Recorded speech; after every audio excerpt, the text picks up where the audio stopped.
My name is Tere Carral. My company is called Rich Latino.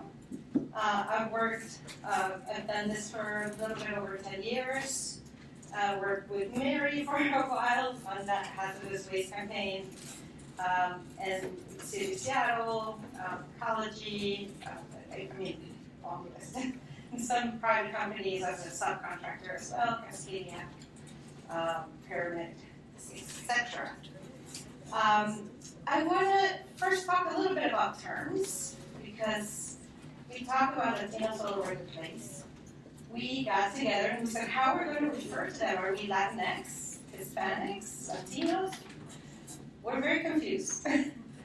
So we have decided to call them, for this presentation, Latinos. Hispanics are really definition as people that speak Spanish. As you guys have heard, we do have a large population of people who come from Latin America, specifically Mexico, but other places as well, Guatemala, that do not speak Spanish. They speak other languages, and so we wanted to make sure we included them. And the term Latinx, even though it's wonderfully inclusive, we don't use it. Our community doesn't use the term.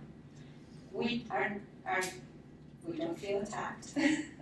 We don't feel bad about it, but we just don't use it.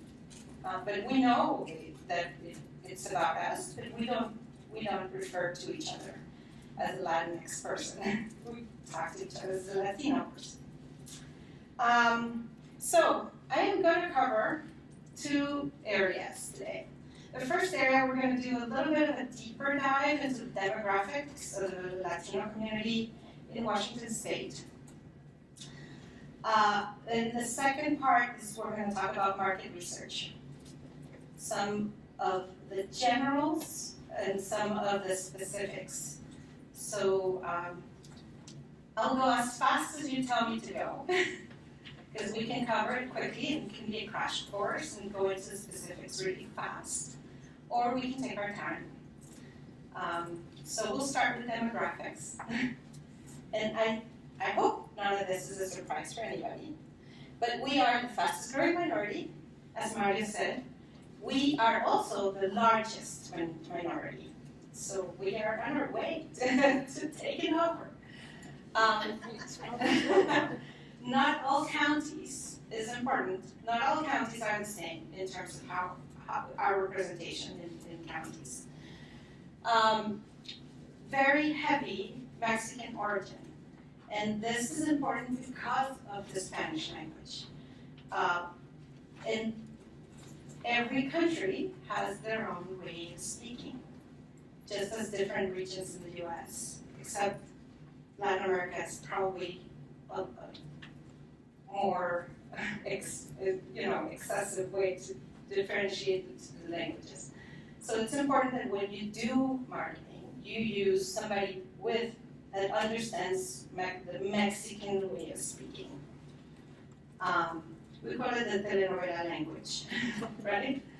And not only it will reach the Mexican audience, but it will also reach the rest of the population, because that's probably the biggest export of Mexico throughout Latin America is the telenovela.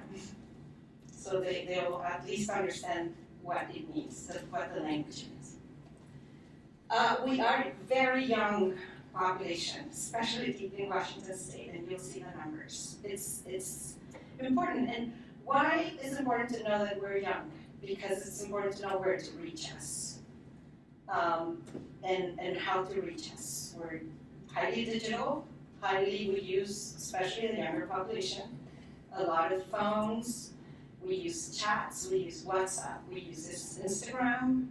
Facebook still very well used, especially by the oldish population, but Facebook and Facebook groups are definitely very, very well used. We do have a higher poverty rate, unfortunately. Lower ownership. So when we're talking about campaigns that have to do with taking care of your yard, or taking care of your house, we should know that we have a very high renters rate, and we also, a lot of us live in apartments, not in houses. So that has to do with that. Highly uninsured. A high number of people don't have health insurance. That's why Molinas, CMARs are used frequently and they're created and targeted towards this population because we do have probably the highest uninsured rate there is. Not probably, we have the highest uninsured rate. And you will see 2/3 speak other than English at home. That means that a third might be speaking English and something else, but primarily English. But 2/3 do not speak English at home. Okay, so we're going to dive deep into these numbers. I won't be right there, but I'll go fast, I promise. This is how we have grown in Washington State since 1980. I think Mario showed some of the numbers. These are the percentages. As you see how we've grown. This does not include people that may not have working papers or documents. So you add another 300,000, about 400,000 to that number. It's hard to calculate, but that's about a good number to calculate. And this is in 2020, already 4 years later, we're calculating higher numbers. Of course, not everybody is the same. So the darker blue are the areas with the most Latino population. Okanagan, Chelan, Douglas, Brent, Adams, Strangton, Walla, Benton, Yakima have the highest rate of Hispanic population within there. And I have, well, you can see the different ones. I have a chart that tells some counties, I didn't include all of them, but you can see the difference between a Kitsap and an Adams County in terms of the percentage of Latino population. And this is estimates from the Office on Financial Management, 2022. So it's a pretty large difference in terms of where you live and the amount of representation of Hispanic language in each county and the need to reach, right? So we talk about being of Mexican origin. We are one of the regions, California, Oregon, West Coast, that have a really high percentage of Mexican population living here in terms of the rate of Hispanic population. So 80% of our population is of Hispanic origin.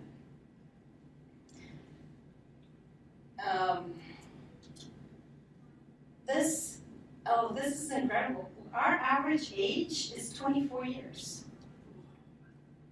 The average rate of non-Hispanic whites, and I apologize, but this is the language that the census uses. The census uses Hispanic, so I didn't want to change it to Latinos because I have to represent what the census says correctly, but the average population of Hispanic whites is 42. The change, the difference between the two, I think, is pretty intense and talks about the future and how we are continuing to grow, and we're such a fast-growing population.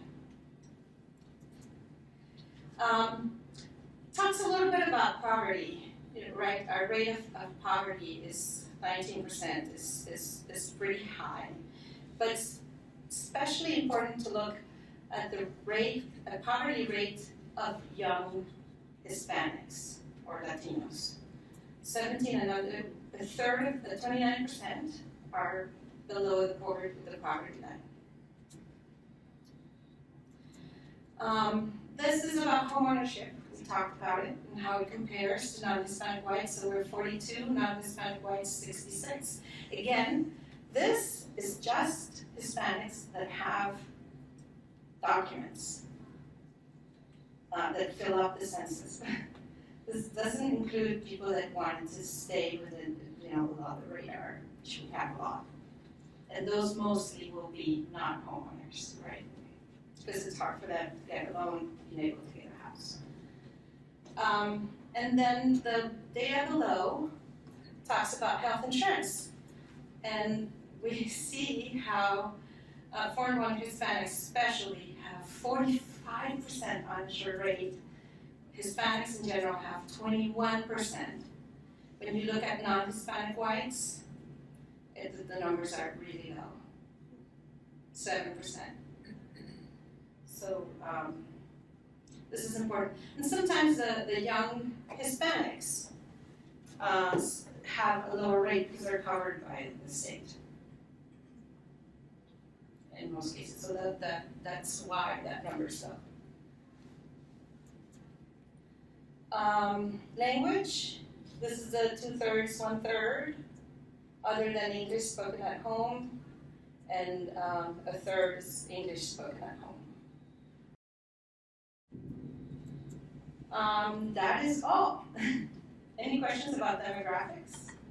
I think it's hard, yes. Are there any, is there any numbers about kind of Hispanic people who also can speak English, or like in that level of comprehension? I did not put that in there, but there's ways to get that number, and I can get back to you with it if you would like it. I was just curious if you had any. I do, but we still, our recommendation is highly to speak to them in Spanish, not just because of whether or not they understand in English, especially if you use simple language, but because it won't move them. Right. It won't connect if you talk to them in another one. Except maybe the younger generations are the ones that are second or third generation, then they might be a little more acculturated and open to the English language advertising. Any other questions? I was born and raised in New Mexico. Yeah. The single dime, you can get it out or not, is if it does not affect, if it's not family oriented, they're not gonna listen to it. Yeah, here too. My town's got 85% Hispanic and Mexican. Yeah. If it's not family oriented, sports or whatever, it's not gonna happen. Yeah, same here. So you saw all the ads that we saw was about bettering the family. We're really our values are about families, but also about community. La familia, right? Any other questions, comments? Oh, we're good. All right. This is the second part of my presentation. It's about market research. How many of you, raise hands if you've done market research in the past? A few, all right? I'm going to give a crash course into what is market research, the types of market research there are, and please ask me questions at the end if you have any, but write them down. So, what is market research? It's techniques that you use to gather information about your audience, right? This audience can be small, it can be large, and there's many, and we're going to go through a lot of techniques and ways that you can gather this information that you want from this target audience. So, what are the types of market research? And a lot of people have different ways to refer to these, and I'm going to explain all of them. So the first one, quantitative and qualitative. Quantitative means that it's a significant portion. It's a group that is significantly representative of your total targeted audience. So when we see polls in politics, and we look, this poll is only by 380 people, that means that's a small group that represents the overall population, and that's a quantitative survey or quantitative type of research. Qualitative means it's a small amount of people that I picked carefully, but it's a small group, 10, 15, 8, however many numbers. But I'm going to ask very specific questions to them and go deep. Usually these are open-ended questions, and you can probe, you can have differences between your groups. If you want to probe deeper into something, you can show them different kind of information. On quantitative, it has to be the same in order for it to be valid. So you cannot give half of your people a different survey than the other half. It has to be exactly worded the same for it to be valid data. Okay, so that's the quantitative and qualitative. The online and in person, as you're probably all aware these days, you can do these by Zoom, you can do them online, you can do surveys online. Most of these today are done online, especially quantitative. But in the past, the quantitatives were done at the mall. Probably a lot of us have seen those guys filling questionnaires at events, lots of different places. So one question I get sometimes is, how do you know if a sample is representative of the population? And the way you know is you make sure that your percentage of male and female reflect, percentage of minorities reflect, socioeconomic status reflect. So you look at a bunch of different markers, and you make sure that your big sample, 300 and whatever number, represent your target audience. So online and in person. In person, you can still do a lot in person, and actually I love doing it in person, especially when it is focus groups or talking to people one-on-one. And when you're doing a lot of observation about attitudes or habits, it is a lot more effective to do it in person, right? You go into somebody's home, or you look at how they clean their yard, or you do observation, and it works really well because there's a lot of nonverbal language that you can get from the person. Primary and secondary. So primary is when you actually do a project, a research piece. So you want to pay for your focus groups that are going to be specific to the information that you want to get. Focus groups, interviews, whatever it is you want to do. And secondary is when you gather the information through other sources. So it can be Nielsen, it can be the census data that we just saw. All that was secondary research. Or another department that lets you borrow the data, that's secondary research. And then there's really 4 big techniques. Market data is as a secondary, but 4 different techniques for primary research. To do surveys, to do interviews, I think those 2 are simple and easy. You can do them, especially the interviews, you can do them one-on-one, you can do them in groups. I've done friendship groups, I've done 2-in-1s, I've done family groups. So it depends on what you get and how creative you want to get in terms of how you're going to pick, your groups or the people you're going to interview. You can do observation. Observation works really well when you want to see somebody use a product that you want to test, or you want to see them actually do an action or a habit that they have. And sometimes you get some surprises when you do observation, right? That they say they do something, but they really don't. So that one works great. And focus groups, well, interviews and focus groups are about the same. Market data, which is for secondary. And the important part is you can do sometimes a combination of these. You can have interviews that also have to do with observation. So a lot of companies do, when they go and test a product, they want to actually get a sales forecast. They can get a sales forecast of the product and the concept that they're testing. And so they will do something called a concept test, which is to do a concept. They will ask the people what's the likelihood of you purchasing this at this price. And then they will leave the product behind, and they will redo a concept test at the end. And that way, it will say, oh, this person will be more likely to buy or not, and then they categorize, and that they can get a sales forecast. One of the companies I worked with was Procter & Gamble. I know it's a dark side. I'm sorry, bad, but I learned all that from them. It's now trying to apply it to the good side. Come to the light. All right. Some tips. So when you're doing research, make sure that you don't use language that leads people to answer certain ways. So make sure that you are more of a journalist and less as a salesperson, right? You're not trying to confirm the information that you came in with. You want to be surprised. Listen and observe.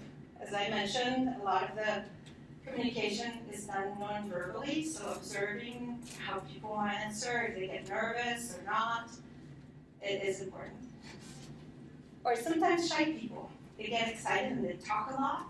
You know, you reach them, and it's an important observation that you should have. Ask us if why. Why would you do this? Why would you do this? Ask the whys. Always, especially if you're doing a group or an interview, try to probe as deep as you can, because you get surprised, you get really good insights, and you can create really fun campaigns with things that are surprising. Audience appropriate language always, so make sure that your moderator knows the audience very well. Know that the language that they speak and the materials that they're going to share are really well understood. Use fair incentives. So pay the same to everybody, whether they're low income, high income, Hispanics, non, everybody's time is valuable to them, and we need to be fair. This wasn't the case all the time, by the way. We used to pay lower fees if there were lower income people because they were more willing to go, but everybody's time is valuable, and we need to be, I think, as fair as possible in terms of how we pay incentives. Make sure when doing research, you build that time if you're doing multicultural research, because it takes time, it takes energy, you have to translate. We want to make sure that the information that's translated has the same meaning as the information that's not, even though it's transcreated, but that it is similar if you're testing, so that you know if it's working. And the last part is that sometimes we want to test the strategy that we came up with, and it's hard to strategize with an audience if it's not something that they live every day or that they have something that they can react to, right? You have to have something that they can react to, not just ask them for a strategy that's up in the sky. They don't have our language in our meetings. They don't know our technical information of the different bacteria in the water. They just don't. So make sure that we don't try to do market research to figure out a strategy, but we have a strategy to test, or a concept to test, something to show them that they can react to. Unless you're doing research to understand the habit, right? That is totally fine to do. If you want to do a habit research, say how much, what are the habits of Hispanics as it relates to cleaning? Well, it happens to understand that Hispanics actually are cleaners than the rest of the population. So the campaign about hazardous waste really hit deep because they clean all day, every day, and they clean their houses every day. And if the house doesn't smell, it's not clean, right? So we use products for those floors. We want those floors to be shiny. All right, this is an example of strategizing. So they asked Tom Ford, Tom Ford was saying, well, if I would ask people what's the best way to get from point A to point B, they would say, I want a faster horse, right? Instead of coming up with this wonderful car design. The other thing, an example I want to share with you is that in my previous dark side life, we were testing a product called Bounce. Bounce are dryer sheets. And we figured out that an alternative way to use Bounce sheets was to take them out of the dryer and clean the dust with them because they're electrostatically charged. So the wonderful people that were doing research, and me, we came up with the idea of doing Swiffer. And that's how Swiffer was born. Whoa. But it was surprising. We were surprised to see how many people were actually using those sheets to dust things after they finish with the dryer. So that's a quick example. Well, another question is when to do research, right? You can do research when you have something to show. I want to answer questions. Will people buy this product? Will people change habits? Do we want them to change habits, use a different product that's less harmful to them? You have a hypothesis that you want to confirm. You definitely need to understand your audience and your target when you go to do this research. When you have a concept that you want to test, right? Something that you've developed already and you have something ready to go and test for concept. Sometimes you want to, a lot of people test instructions. Do people follow the instructions? Or do they understand the language that you're using for material that you're going to pass around? When you have a prototype, you want to test your prototype, that works too. Using prototype change. And also you can test different types of ads. You can test print ads, you can test radio ads, you can test TV ads, and ask those questions at the end. Will you change habits? Will you do this? Will this be something that will be effective way of using this communication? That is all I have.